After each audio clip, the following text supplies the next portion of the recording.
1759년 여름, 한 소녀가 창경궁으로 향했습니다. 겨우 15살. 오늘날이라면 중학교 2학년에 불과한 나이였습니다.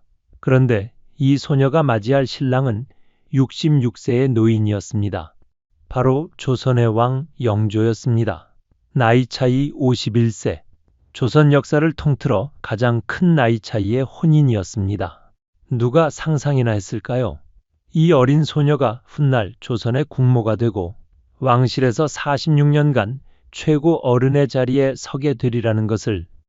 정순왕후. 지금부터 그 이야기를 시작합니다.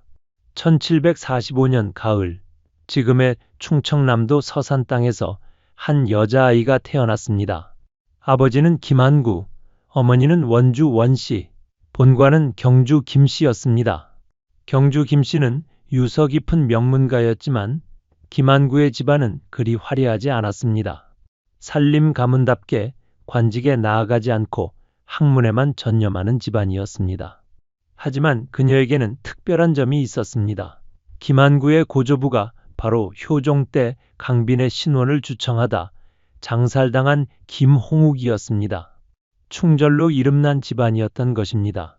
그리고 놀랍게도 이 집안은 이미 왕실과 인연이 있었습니다. 김한구의 팔촌 형제인 김한신이 영조의 딸 화순옹주의 남편이었습니다. 소녀는 평범하게 자라났습니다. 경주 김씨의 가풍 속에서 학문을 익히고 예법을 배웠습니다. 그런 그녀에게 1757년 운명을 바꿀 소식이 들려왔습니다. 영조의 정비 정성 왕후가 승하했다는 것이었습니다. 영조는 깊은 슬픔에 빠졌습니다. 정성 왕후와 함께한 세월이 40년이 넘었습니다. 하지만 왕에게는 왕비가 필요했습니다. 그런데 영조는 결단을 내렸습니다. 부왕 숙종의 유지를 따르겠다고, 후궁들 중에서 왕비를 책봉하지 않겠다고 말입니다. 왜 그랬을까요? 숙종은 장희빈의 저주 사건과 사사 이후 후궁이 왕비가 되어 궁중에 암투가 벌어지는 것을 막기 위해 후대 왕들에게 반드시 간택으로만 왕비를 뽑으라고 유언했습니다. 영조는 아버지의 뜻을 따르기로 했습니다. 1759년 6월 간택령이 내려졌습니다. 전국에 처녀단자가 모였습니다. 그 중에는 14세의 김한구 딸도 있었습니다. 그녀는 떨리는 마음으로 궁궐로 향했습니다. 간택장. 수많은 교수들이 긴장한 얼굴로 앉아 있었습니다. 66세의 영조가 천천히 걸어 들어왔습니다. 백발의 노인이었지만 눈빛만은 날카로웠습니다. 영조는 교수들을 하나하나 살펴보았습니다. 그런데 영조가 갑자기 질문을 던졌습니다. 세상에서 가장 깊은 것이 무엇이냐? 교수들이 저마다 대답했습니다. 산이 깊사옵니다. 물이 깊사옵니다. 다들 예상 가능한 답변이었습니다. 그런데 김한구의 딸이 조용히 입을 열었습니다. 인심이 가장 깊사옵니다. 영조의 눈이 번쩍 뜨였습니다. 인심? 사람의 마음? 14살 소녀의 입에서 이런 답이 나오다니. 영조는 놀라움을 감추지 못했습니다. 산이나 물은 눈에 보이는 것이지만 사람의 마음은 눈에 보이지 않습니다. 헤아릴 수 없을 만큼 깊은 것이 바로 인심입니다. 영조는 다시 물었습니다. 그렇다면 세상에서 가장 아름다운 꽃은 무엇이냐? 다른 교수들이 대답했습니다. 모란이 가장 아름답사옵니다. 장미가 아름답사옵니다. 화려하고 고귀한 꽃들의 이름이 나왔습니다. 하지만 김한구의 딸은 다른 답을 내놓았습니다. 목화꽃이 가장 아름답사옵니다. 목화꽃? 목화꽃은 비록 멋과 향기는 빼어나지 않으나 실을 짜서 백성들을 따뜻하게 만들어주는 꽃이옵니다. 그러하니 가장 아름다운 꽃이 아니옵니까? 영조는 깊이 감탄했습니다. 백성을 생각하는 마음, 실용을 중시하는 태도. 14살 소녀가 이런 생각을 하고 있다니. 영조의 마음은 이미 정해졌습니다.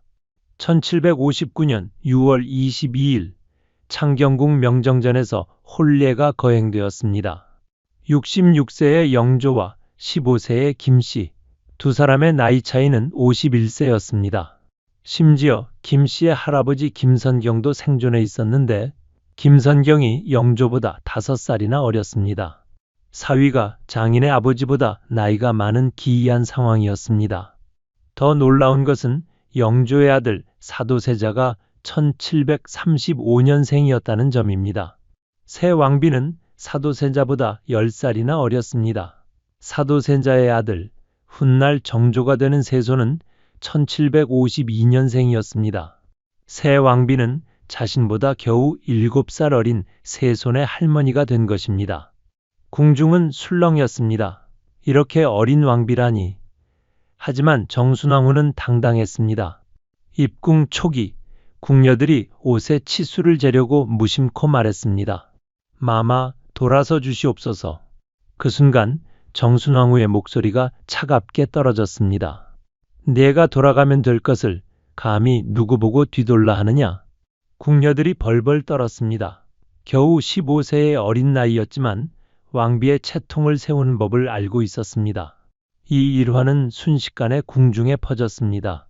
새 왕비는 만만한 사람이 아니었습니다. 영조는 정순왕후를 총애했습니다. 어린 왕비는 총명했고 조신했습니다. 영조가 원하는 대로 행동했고 왕실의 법도를 잘 지켰습니다. 1767년에는 경복궁 예터에서 친잡례를 주관하기도 했습니다. 선조대 이후 300여 년 만에 재개된 의식이었습니다. 왕비로서의 역할을 충실히 해냈던 것입니다. 하지만 정순왕후에게는 한 가지 아쉬움이 있었습니다. 자식이 없었습니다.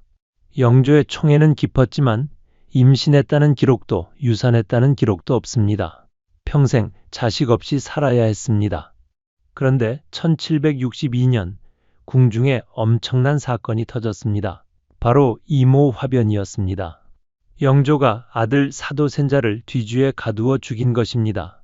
당시 정순왕후의 나이는 18세, 궁에 들어온 지 겨우 3년밖에 되지 않았습니다. 훗날 많은 사람들이 정순왕후가 사도세자를 모함했다고 말했습니다. 하지만 그것은 사실이 아닙니다. 당시 정순왕후는 너무 어렸고 궁중에서의 입지도 약했습니다. 무엇보다 이모 화변 당시 영조는 세자의 생모인 영빈 이씨와 상의했지 정순왕후와는 상의했다는 기록이 없습니다. 생각해 보십시오. 자식도 없는 18세 소녀가 무슨 권력이 있어 세자를 제거하겠습니까? 오히려 세자가 죽으면 왕실에 혼란만 생길 뿐이었습니다. 정순왕후는 이 사건에 거의 개입하지 못했습니다. 아니, 개입할 수 없었습니다. 이모 화변 이후 세자의 아들 세손이 왕위 계승자가 되었습니다. 바로 훗날의 정조였습니다. 정순왕후는 조카뻘 되는 세손을 보살폈습니다. 정조는 어린 할머니 정순왕후를 의외로 신뢰했습니다. 영조 말년, 홍인환이 세손의 대리청정을 막으려 할 때였습니다. 정조는 정순왕후를 찾아가 홍인환의 말을 고자질했습니다. 그만큼 정조는 정순왕후를 믿었던 것입니다. 1776년 영조가 승하했습니다. 82세의 나이였습니다. 51년이라는 긴 재위였습니다. 정조가 왕위에 올랐고 정순왕후는 31세의 나이로 왕대비가 되었습니다. 왕실의 큰 어른이 된 것입니다.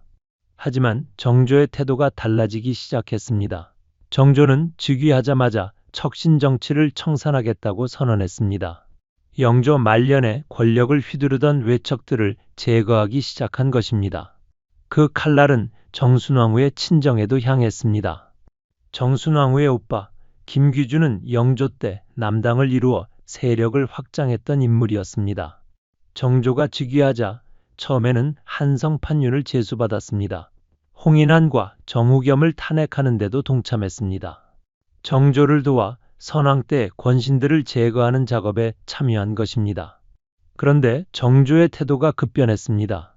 홍인환과 정우겸에 대한 처분이 끝나자마자 정조는 김귀주를 흑산도로 귀양 보냈습니다. 표면적인 이유는 김귀주가 해경궁 홍씨에게 문안하지 않았다는 것이었습니다. 하지만 진짜 이유는 달랐습니다. 정조는 연석에서 이렇게 밝혔습니다. 김귀주가 영조 때 외조부 홍봉안을 탄핵했기 때문이라고. 어머니 해경궁의 친정 아버지를 공격한 것을 용서할 수 없다는 것이었습니다. 정순왕후는 충격을 받았습니다. 손잡벌되는 왕에게 친오빠가 귀양을 갔습니다. 그것도 먼 흑산도로. 1786년 김귀주는 유배지에서 세상을 떠났습니다. 정순왕후의 슬픔은 이루 말할 수 없었습니다. 이후 정순왕후와 정조의 관계는 미묘해졌습니다. 표면적으로는 존중하는 척했지만 속으로는 긴장 관계가 형성되었습니다. 정조는 할머니의 세력을 견제했고 정순왕후는 손자 왕의 처사에 불만을 품었습니다. 1800년 6월 28일 청천벽력 같은 소식이 전해졌습니다. 정조가 갑자기 승하한 것입니다. 겨우 49세였습니다. 너무나 갑작스러운 죽음이었습니다. 정조의 아들 순조가 즉위했습니다. 나이는 겨우 11세였습니다. 왕실의 큰 어른인 정순왕후가 대왕 대비로 승격되었습니다. 어린 왕을 대신해 수렴청정을 하게 된 것입니다. 정순왕후의 나이 56세. 그녀의 앞에 엄청난 권력이 주어졌습니다. 정조가 죽은 다음 날부터 정순왕후는 움직이기 시작했습니다. 언문교지를 내려 정사를 시작했습니다. 7월 4일 좌의정 심원지를 영의정으로 임명했습니다. 좌의정에는 이시수를 앉혔습니다.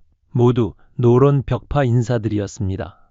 이것은 파격적인 조치였습니다. 국상 중에는 모든 정사, 특히 인사 조치를 중지하는 것이 관례였습니다. 하지만 정순왕후는 관례를 깼습니다. 영의정 이병모가 청나라에 사신으로 가 있어 삼공을 갖춰야 한다는 명분을 내세웠습니다. 하지만 진짜 의도는 명확했습니다. 정조시대의 인물들을 제거하고 자신의 사람들로 조정을 채우는 것이었습니다. 정순왕후는 망설이지 않았습니다. 정조의 측근 홍국영과 정민씨의 관작을 추탈했습니다. 서유린, 김희재, 김희교, 김희익 등을 처벌했습니다. 윤행임은 권세를 농단했다는 이유로 사사했습니다. 그리고 1801년 1월 10일 정순왕후는 결정타를 날렸습니다. 천주교 엄금령을 내린 것입니다. 선왕께서는 매번 정학이 밝아지면 사학은 저절로 종식될 것이라고 하셨다. 하지만 지금 사학이 날로 더욱 치성해지고 있다고 한다. 사람이 사람 구실을 하는 것은 인륜이 있기 때문이며 정조는 천주교를 묵인했습니다. 정학이 밝아지면 사학은 저절로 사라질 것이라고 믿었습니다. 하지만 정순왕후의 생각은 달랐습니다. 천주교는 무부무군의 멸륜지교였습니다.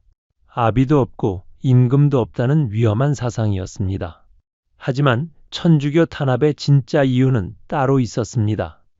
바로 정치였습니다. 천주교 신자들 중에는 남인 세력이 많았습니다. 정조시대에 크게 성장한 남인들이었습니다. 정순왕후와 벽파는 이들을 제거하고 싶었습니다. 천주교 탄압은 완벽한 명분이었습니다. 신유사옥이 시작되었습니다. 전국에서 천주교 신자들이 체포되었습니다. 중국인 신부 주문모가 잡혔습니다. 초대 교회의 창설자들인 이승훈, 정약종이 체포되었습니다. 정약용과 정약전은 유배형을 받았습니다. 하지만 정순왕후의 칼날은 천주교 신자들에게만 향하지 않았습니다. 정조의 이복 동생 은원군이 처형되었습니다. 해경궁 홍씨의 동생 홍락임도 사형당했습니다. 정조가 설치했던 장용령이 폐지되었습니다. 300여 명이 처형되거나 옥사했습니다. 정조가 24년간 쌓아올린 탕평 정치의 기반이 무너졌습니다. 정순왕후는 망설이지 않았습니다.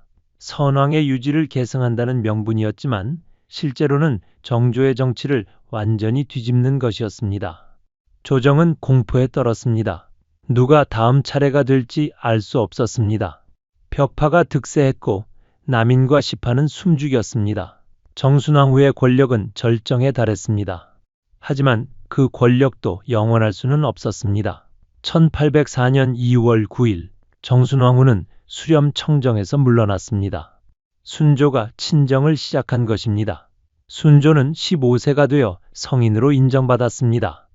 그런데 순조의 뒤에는 새로운 세력이 있었습니다. 바로 순조의 장인 김조순이었습니다.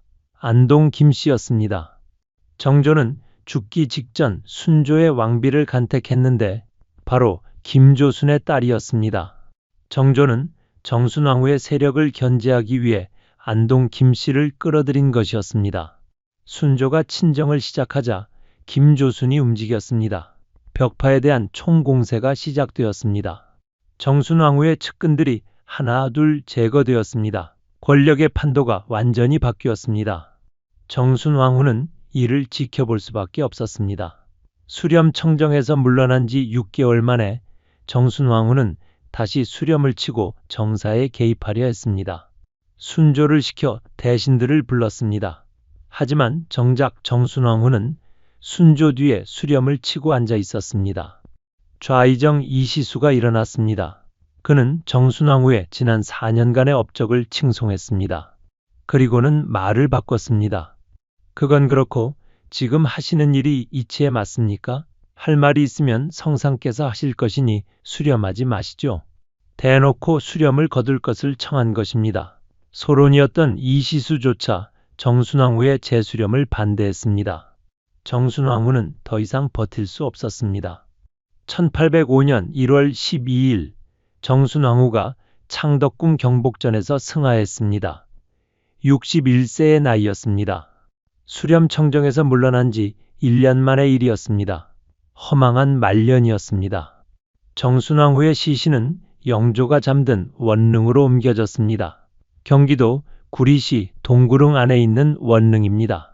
66세의 노인과 결혼한 15세 소녀는 결국 그 노인 곁에 묻혔습니다. 51년의 나이 차이로 만난 두 사람이 영원히 함께 누워 있는 것입니다. 정순왕후는 어떤 사람이었을까요? 역사는 그녀를 혹독하게 평가했습니다.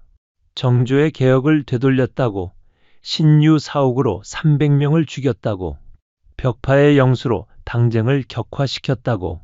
하지만 그녀의 입장에서 생각해 볼 필요가 있습니다.